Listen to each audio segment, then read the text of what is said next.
Vamos a empezar con José María Marco, que lo tengo a mi izquierda.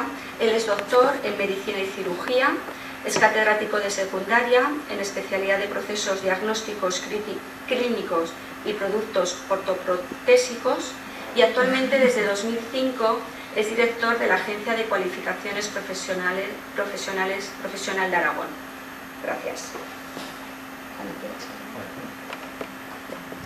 Muchas gracias a Alejandra y a todo el conjunto de personas que han hecho estas actividades.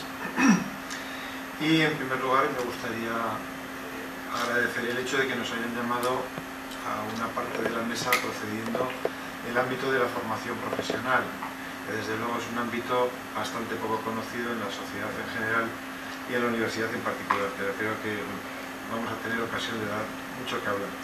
Yo no soy ningún experto en el ámbito teórico de las competencias, ni mucho menos. Mi abordaje es fundamentalmente pragmático por la experiencia que voy acumulando a lo largo del trato con empresas, el trato con organizaciones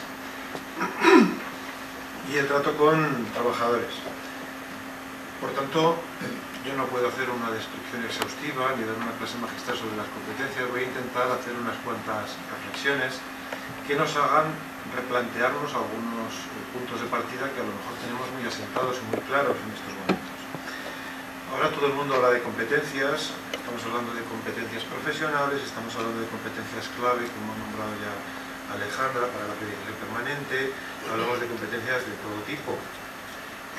Cuando hablamos de competencias, como bien ha dicho Alejandra, estamos utilizando una palabra polisémica que tiene muchos significados. Por un lado tenemos unos significados vinculados a la rivalidad entre personas y organizaciones o entes, pero por otro lado tenemos el significado vinculado al de las capacidades de las personas, que es del tema que me gustaría hablar. Y en este sentido, recientemente ha salido un muy buen libro publicado por Oriol Oms, por la Fundación La Caixa, La formación profesional en España hacia la sociedad de conocimiento se titula. Es un libro espléndido, muy clarito, y aquí habla pues, de diversas concepciones de la competencia, porque además distingue entre competencia en singular y competencias en plural. Entonces, en cuanto a la competencia singular, a lo que entendemos por ser competente, pues habla de tres enfoques. Por ejemplo, la competencia del individuo, en el que un individuo, un trabajador, acepta y asume desplegar una iniciativa y una responsabilidad en el trabajo. Entonces, la competencia depende de lo que cada individuo sabe hacer y su voluntad de movilizar sus capacidades de iniciativa y de responsabilidad. Pero también hay un segundo planteamiento de la competencia, que sería la de la inteligencia práctica, es decir, la materialización de todos aquellos procesos que es capaz de generar la inteligencia humana.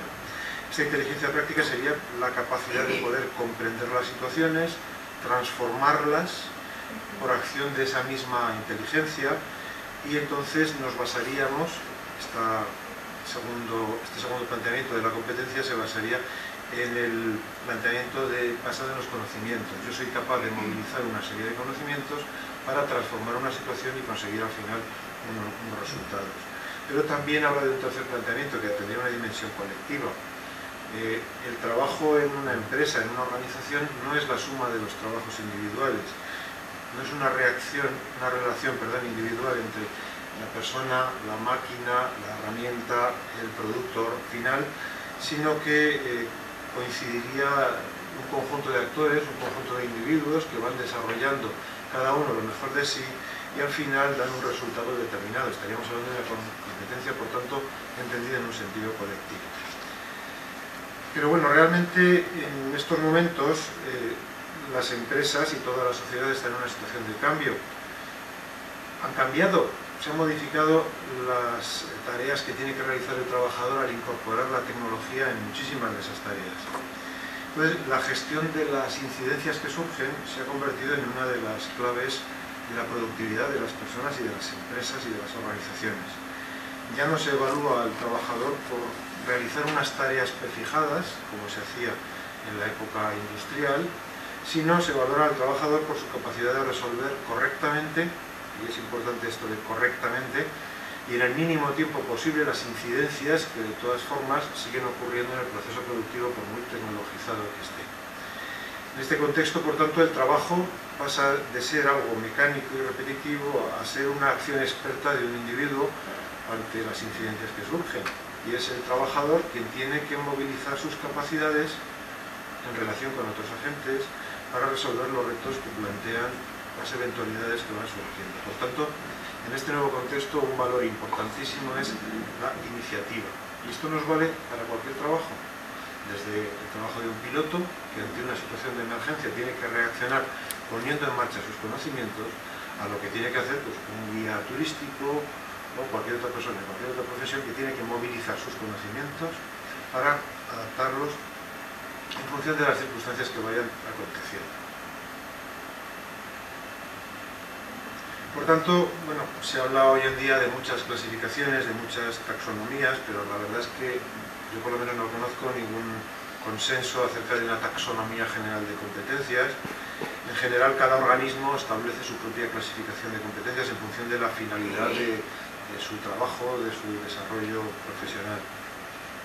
Así, bueno, simplemente por citar alguna, seguiría la que emplea Oriolops en el libro que os he dicho, que se parece mucho a la que he comentado Alejandra. En primer lugar, tendríamos unas competencias clave o unas competencias de base, que serían las competencias no específicas de un puesto de trabajo concreto, pero que tienen un valor importante para definir la competencia que se exige en el mercado de trabajo. En estos términos hablamos de competencias de carácter elemental, esenciales para la realización y el desarrollo personal de los individuos y también esenciales para su integración social. Son esas que ha comentado, las 8 competencias clave para el aprendizaje permanente que aprobó el Parlamento Europeo hace ya varios años y que ya se han transmitido a las enseñanzas derivadas de la Ley Orgánica de Educación. Por tanto, este conjunto de competencias no es que tengan nada de particular, pero son esenciales para construir sobre ellas todas las demás.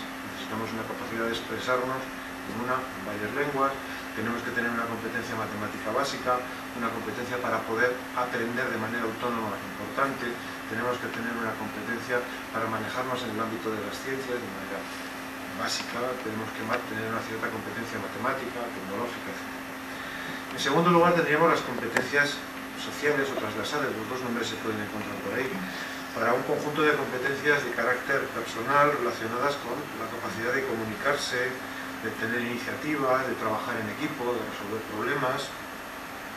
Estas aptitudes son genéricas, son comunes a muchas funciones profesionales, igual tiene que saber trabajar en equipo el camarero que el piloto, como decíamos antes, aunque se estará un poco más solo quizás, o como el médico que está en un hospital tiene que trabajar en equipo, o como un profesor en un instituto tiene que trabajar en equipo.